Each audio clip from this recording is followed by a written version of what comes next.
Pernahkah kalian merasa bahwa dalam kebanyakan video game, khususnya RPG, baik itu RPG Barat maupun RPG Jepang, kita akan berperan sebagai sosok yang dalam tanda kutip abadi. Kita bisa menghabiskan puluhan bahkan ratusan jam hanya untuk memancing, melakukan side quest yang tidak penting, atau sekedar berlari-lari di peta tanpa ada konsekuensi nyata terhadap dunia di sekitar kita. Namun lain halnya dengan seri Persona, khususnya Persona 3, Persona 4, dan juga Persona 5. Persona datang dengan pendekatan yang sangat berbeda, bahkan mungkin sedikit lebih kejam bagi sebagian pemain. Di dalam game Persona, ada satu entitas yang lebih menakutkan daripada bos terakhir sekalipun, yaitu kalender atau waktu. Karena waktu tidak menunggu kita. Setiap keputusan untuk tidur lebih awal, belajar di perpustakaan, atau sekedar nongkrong bersama teman akan memakan satu slot waktu yang tidak akan pernah kembali. Hari ini kita akan membedah lebih dalam tentang dua pilar utama game ini, yaitu sistem kalender dan juga sistem social link.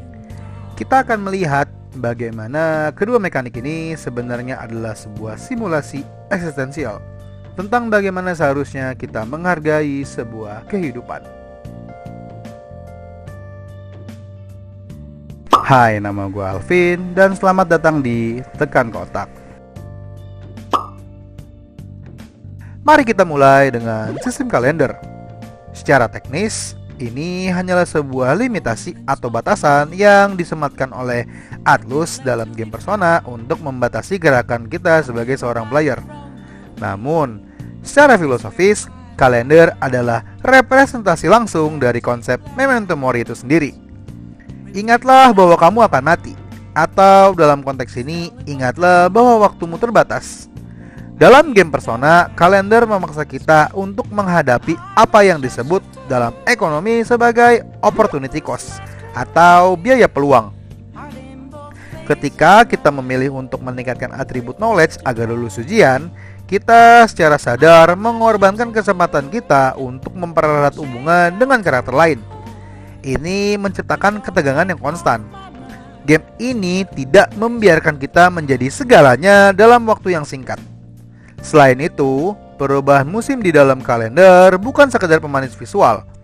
Perubahan dari teriknya musim panas ke sunyinya musim dingin di dalam game Persona sering kali mencerminkan suasana hati para karakter dan perkembangan cerita. Kalender menciptakan ritme kehidupan. Ada masa di mana kita merasa santai dan ada masa di mana deadline membuat kita merasa terhimpit. Inilah yang membuat dunia Persona terasa sangat hidup, karena ia berjalan linear seperti dunia nyata. Seakan-akan kita merasa seperti dipaksa untuk dewasa di bawah tekanan waktu yang terus berdetak.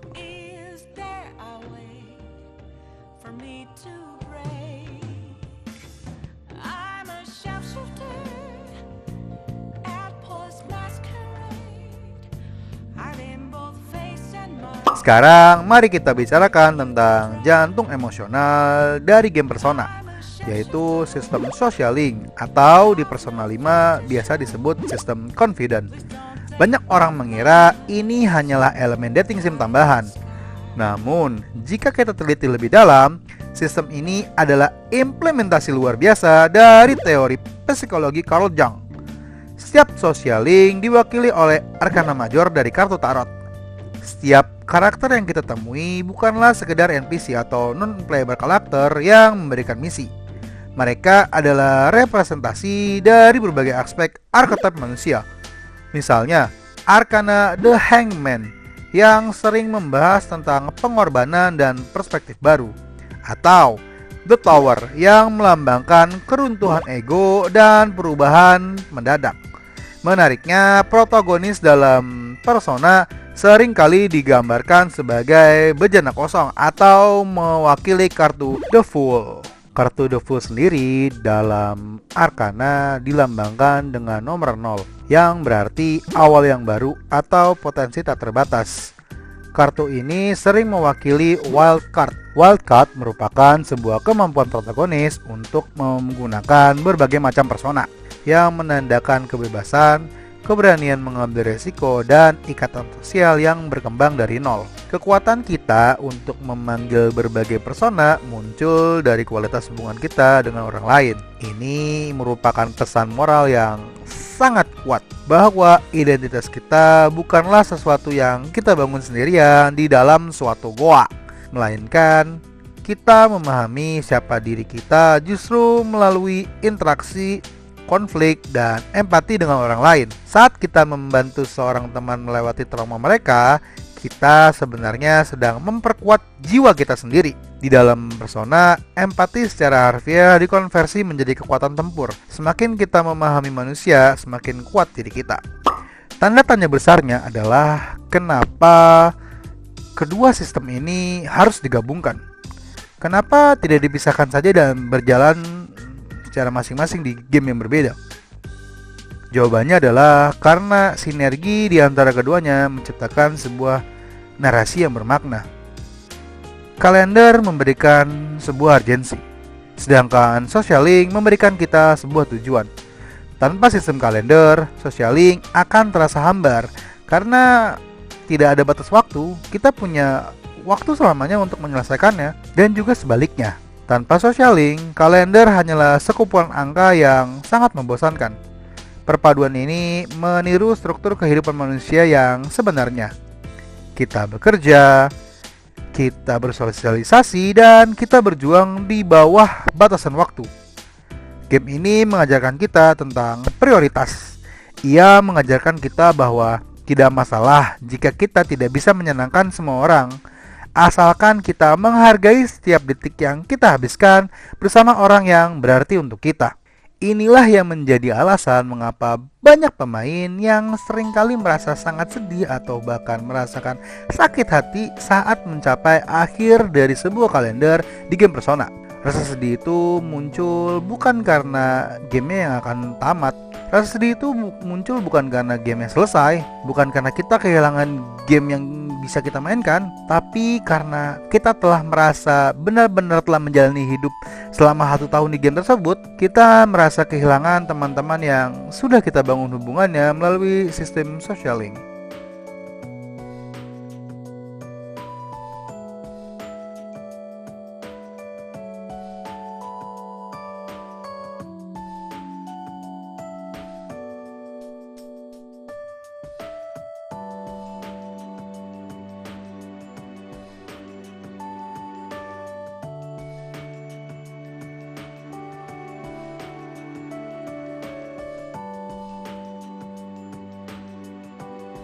Sebagai penutup, mungkin kita bisa merefleksikan ini ke kehidupan kita masing-masing.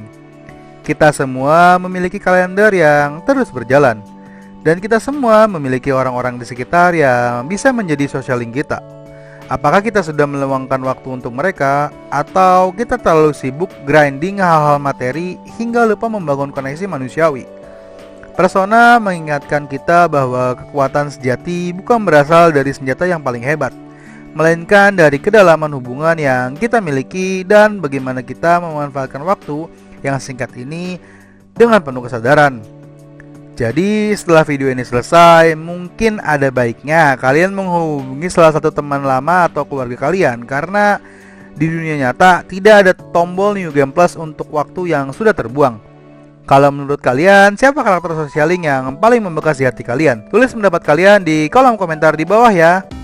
Terima kasih sudah menyaksikan konten ini. Jangan lupa like, comment, subscribe, dan share video ini ke teman-teman kalian yang suka dengan perkembangan dari industri game di dunia ini, serta suka mencari trivia-trivia seputar video game. Sampai jumpa di video-video berikutnya. Gua Alvin Lockout and see you soon.